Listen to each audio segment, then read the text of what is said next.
3 की घाते -8, 3 की घाते -11 तथा 3 की घात -10 का लसा ज्ञात करो। तो इस तरह के सवालों को हम लोग कैसे हल करेंगे? इसमें हमको सवाल को हल नहीं करना होता है, बस एक छोटा सा नियम है, इस नियम को हमें अपने दिमाग में रखना होता है। अगर ये नियम हमको पता रहेगा तो इस तरह के कठिन दिखने वाले सवाल को भी हम बहुत ही आसानी से लगा सकते हैं बिना हल किए। एक सवाल है 17 घात 5, 17 घात 9 तथा 17 की घाते 11 का लसा ज्ञात करो। ठीक इसी प्रकार से सवाल है 25 की घात 3, 25 की घात 5 और 25 की घात 7 का लसा ज्ञात करो। इस तरह के सवालों को हम लोग हल नहीं करते हैं, नियम बना है इसके लिए। अगर वो नियम हमें पता है तो इस तरह के सवालों का हम हल मतलब इसको बहुत ही आसानी से लगा सकते हैं। सिर्फ ये 2 सेकेंड का सवाल है, 2 सेकेंड में इसका हम लोग आंसर दे सकते हैं। बस हमको क्या होना चाहिए, उसका नियम पता होना चाहिए। इसका नियम क्या है?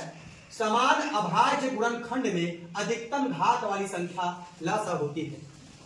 क्या है? समान अभाज्य गुणनखंड में अधिकतम घात वाली संख्या ही उसका लसा होती है। देखो ध्यान दो, सभी में देखो 3 है। इसको बोलते हैं घात, क्या बोलते हैं? और ये इसको बोलते हैं आधार। आधार जिसमें ये टिका होता है उसको आधार बोलते हैं, जो टिका है उसको घात बोलते हैं। देखो हम देख रहे हैं इसमें तीनों का आधार क्या है? 3 है।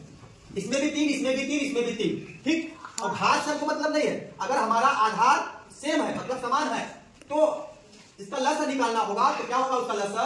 उसकी जो घात सबसे बड़ी घात वाली ही संख्या लसा होगी। तो देखो 3 की घाते -8, 3 की घाते -11 तथा 3 की घाते -10। इसमें सबसे बड़ी घात किसकी है?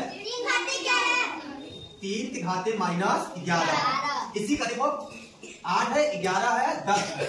बस यही देखना है। अगर ये समान है आधार तो हमको सिर्फ घात देखना है, जिसका घात सबसे अधिक होगा वही हमारा लसा होगा। तो पहले सवाल में हमारा लसा क्या है?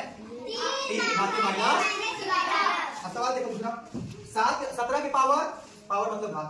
17 के घाते 5 है, 17 की घाते 9 है और 17 की घाते 11 है। कह रहा है इसका लसा बताओ। अब बताओ लसा। तो इसका लसा क्या होगा? घात समान है तो हम सिर्फ आधार सभी का समान है ना, तो हम सिर्फ घात देखेंगे। 5, 9, 11। सबसे बड़ी घात कौन सी है? तो हमारा लसा क्या हो गया? 17 की घाते। समझ आ गया सवाल? अब देखो लास्ट सवाल है 25 की घाते 3, 25 की घाते 5 और 25 की घाते 7 का लसा क्या करो। सिर्फ सवाल पढ़ने में समय जाएगा, जैसे सवाल पढ़ोगे इसका तुरंत आंसर दे दोगे। तो बताओ इसके आंसर कौन सा है? इसका आंसर होगा 25 की घाते 7। क्यों? क्योंकि आधार सभी का समान है, तो आधार समान रहेगा तो जिसका घात सबसे बड़ा होगा वही हमारा क्या होगा? लसा।